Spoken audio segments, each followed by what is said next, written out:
Shalom Alaikum. Bertemu dengan Joseph Stories.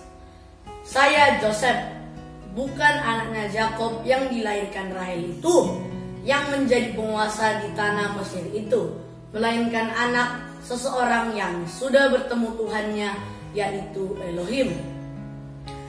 Kali ini Joseph Stories berbicara tentang apa yang harus kamu lakukan bila kamu tidak ikut pengangkatan dan tertinggal di bumi ini. Apa yang harus kamu lakukan agar kamu selamat dan tidak dibakar di neraka kelak? Pertama-tama, saya ingatkan lagi apa itu rapture atau pengangkatan orang percaya. Tertulis pada 1 Tesalonika 4 ayat 16 sampai dengan 18. Demikianlah firman Tuhan. Sebab pada waktu tanda diberi, yaitu pada waktu penghulu malaikat berseru dan sangkakala Allah berbunyi, maka Tuhan sendiri akan turun dari surga, dan mereka yang mati dalam Kristus akan lebih dahulu bangkit. Sesudah itu kita yang hidup, yang masih tinggal akan diangkat bersama-sama dengan mereka dalam awan menyongsong Tuhan di angkasa. Demikianlah kita akan selama-lamanya bersama-sama dengan Tuhan. Karena itu, hiburkanlah seorang akan yang lain dengan perkataan-perkataan ini. Ya, itulah pengangkatan itu yang banyak dibicarakan. Sebelumnya, saya sudah membahas tentang topik rapture ini di sini. Silakan dicek kembali. Baiklah, perlu diketahui tidak semua orang Kristen naik ke surga mengalami pengangkatan ini. Hanya yang benar-benar dan sungguh-sungguh percaya dari dalam hati akan Injil keselamatan itu. Karena sangat banyak orang Kristen yang asal-asalan saja, ataupun bahasa sekarang Kristen KTP.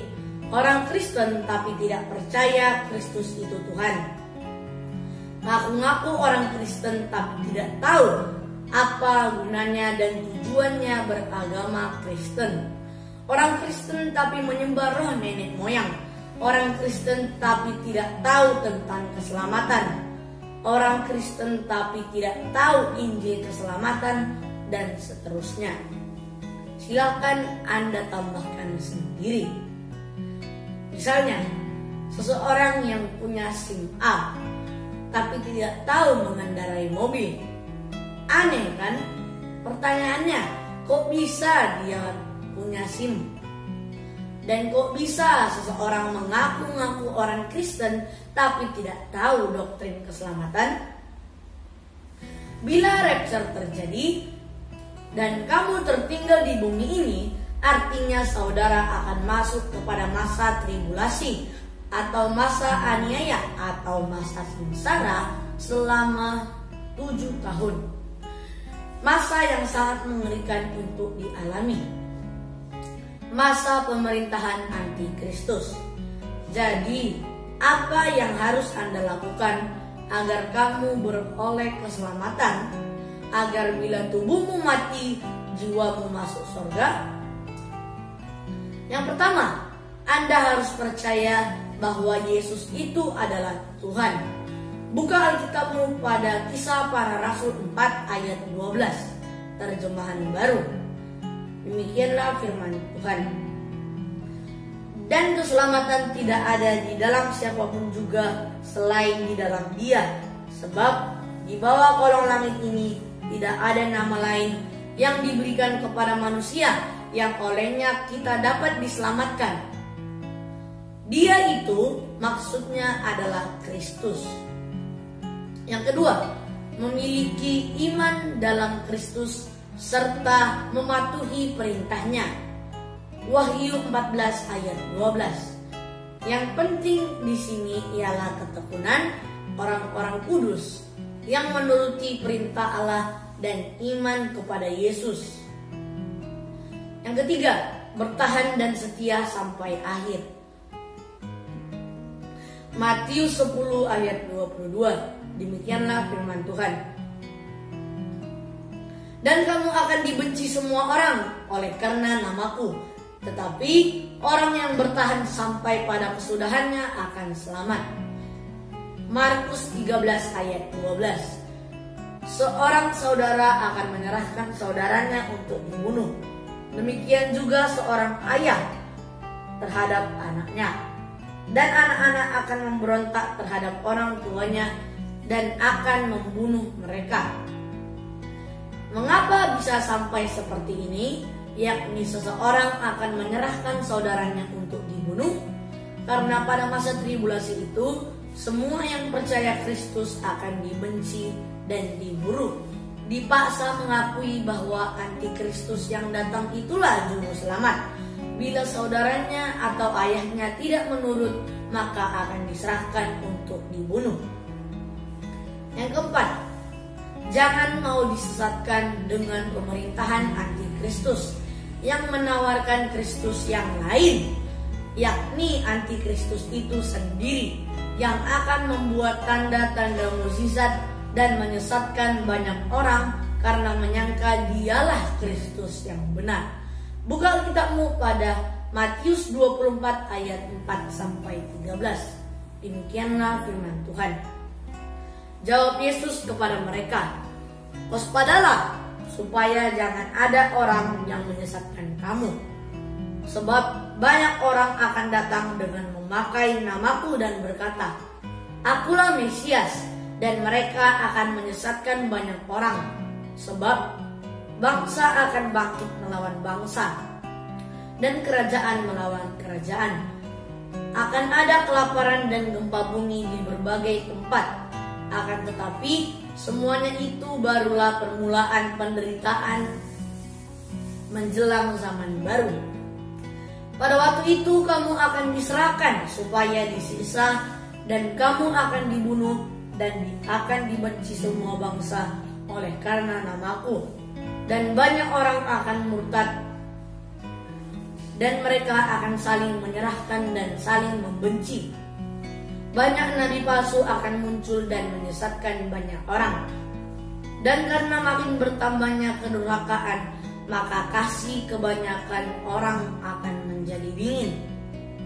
Tetapi orang yang bertahan sampai pada kesudahannya akan selamat." Perhatikan kata zaman baru di atas. Itulah yang dimaksud masa atau zaman tribulasi itu.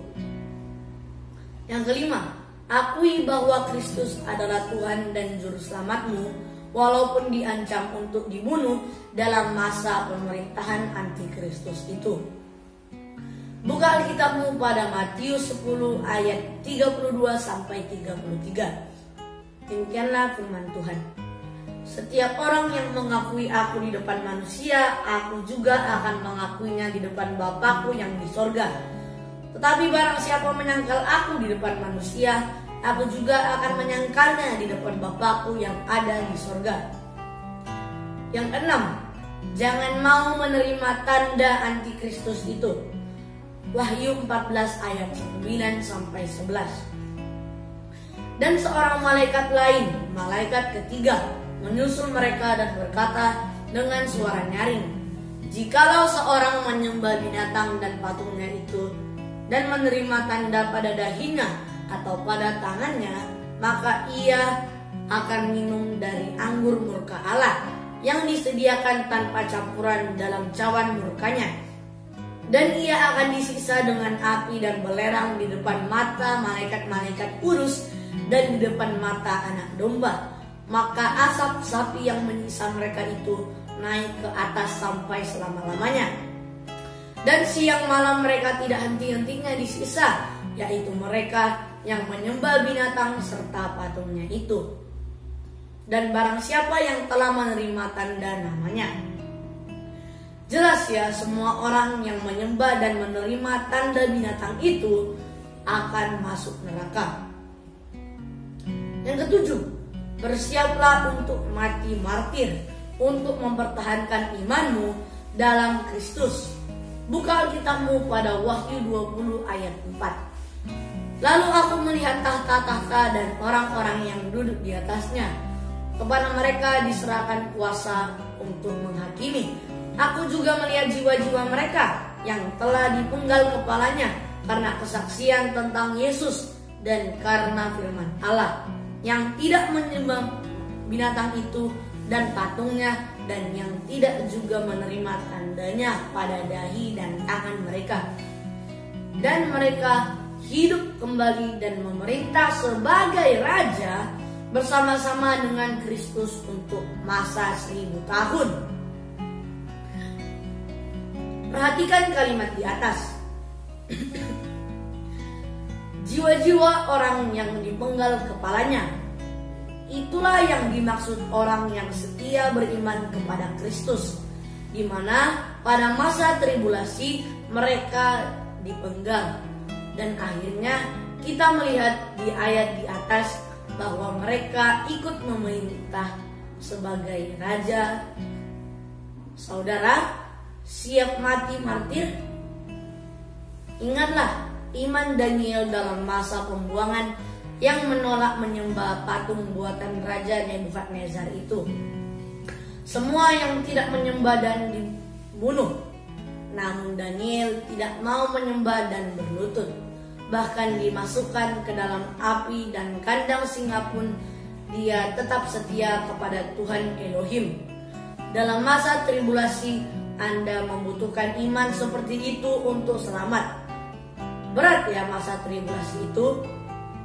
Kabar baiknya, saudara tidak perlu masuk masa itu. Asalkan saudara hari ini percaya kepada Injil keselamatan itu yang tertulis pada 1 Korintus 15 ayat 1-5, yaitu Kristus mati di kayu salib untuk penebusan dosamu, Kristus dikuburkan, dan Kristus bangkit pada hari yang ketiga dan naik ke sorga sesuai dengan kitab suci untuk menyediakan tempat bagimu. Imani, percayai, dan katakan dalam hatimu. Sesudah kamu melakukan itu dengan sungguh-sungguh dari dasar hatimu yang tulus, kamu menjadi manusia ciptaan baru yang dimateraikan dengan Roh Kudus, dan namamu tercatat di sorga sebagai pewaris selama-lamanya. Bila Anda dari agama di luar Kristen atau non-Kristen, saya sarankan Anda untuk selanjutnya membaca Alkitab. Mulailah dari buku Roma sampai Filemon.